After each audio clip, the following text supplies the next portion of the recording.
Hello everyone and welcome to Fond du Lac Library's board game series. This is where we talk about games that we have in our collection that you might enjoy playing with your friends and family. Today, we're going to talk about Marvel Legendary. Legendary is a 1 to 5 player game, ages 14 plus, that plays in 30 to 60 minutes. This is one of my favorite games. I play it almost daily. One of the things I like most about this game is that you can play it solo. It also plays, like I said, up to 5 people, and so you can play in a large group. But the ability to play solo adds an extra level of enjoyment, especially when you're home and you don't necessarily have a whole group of people to play with. It's a good way to just kind of have something to do on your own. How the game works is you play a team of superheroes. You pick the superheroes as long as they come from the ones that are in the box, and you defeat a series of villains that are led by what's called a villain mastermind. This is the board.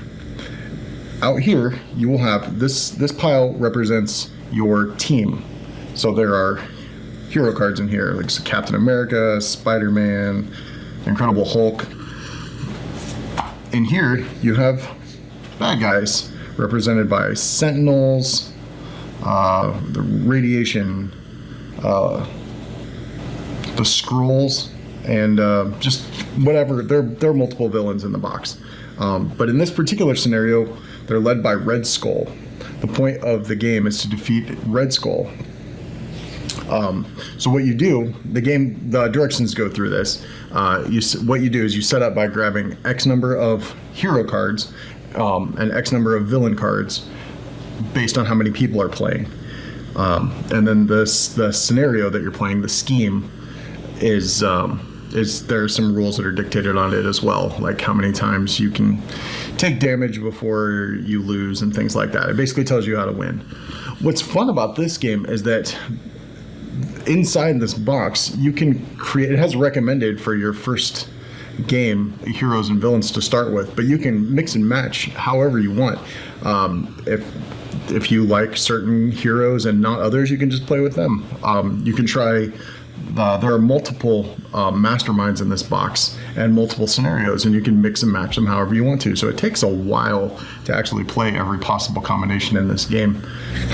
Marvel Legendary is a deck builder game. If you're not familiar with that concept, the idea is that you start with a set of cards, and every single person who's playing starts with the exact same cards.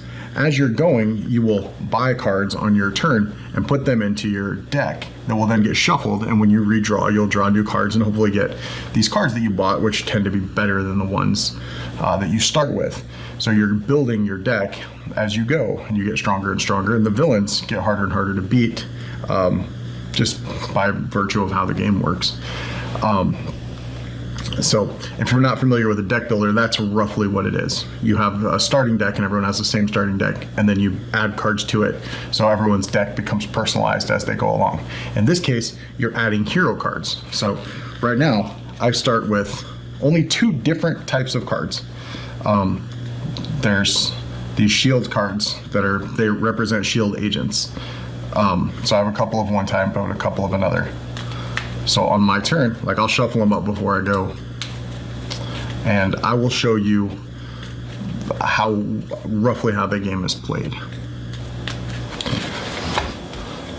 So this is what most deck builders have, sort of I didn't shuffle these very well, so I'll just kind of shuffle through here and just put some out.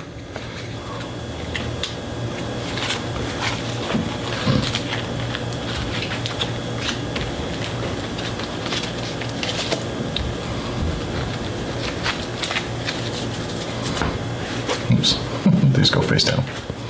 Okay.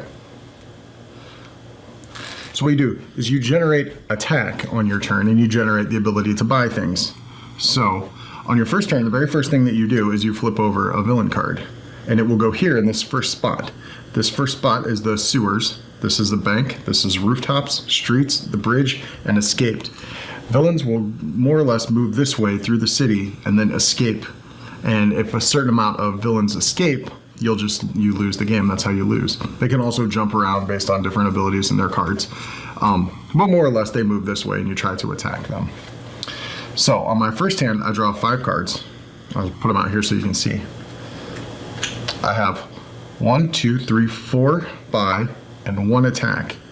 Well, this guy has 8 damage, so my 1 damage isn't going to do anything to him. You have to do the entirety of the damage all in 1 turn. But I have 4 buy, so I can look down here. This one costs 3, this one costs 3, this one costs 6, this one costs 2, and this one costs 8. So what I could do is I could buy this 1 for 2. The spot would fill back in, and if there happened to be another 1 for 2, I could buy it also. But it goes into my discard pile along with these, and then it goes on to the next player. There is no villain turn per se, it's part of your turn. So at the beginning of your turn, you always flip over the next villain card, and you slide this way. There are other things in here that aren't villains in this deck. There are innocent bystanders that get treated as hostages from their mother things. Sometimes there are actions that the mastermind takes, and then it tells you what happens when you do that. And it can be anything depending on the scenario. You could have villains jump from this. Sometimes you have to discard this whole row and have new ones. So if there was one you were saving up for, that gets ruined, things like that. But yeah, this is a pretty standard deck builder called Marvel Legendary. We have it at the library. I hope you check it out and enjoy it. Play it with your family and friends, or even solo. Like I said, it's a lot of fun. It's very themey. If you like the Marvel Cinematic Universe or the Marvel comic book universe, this game is probably right up your alley.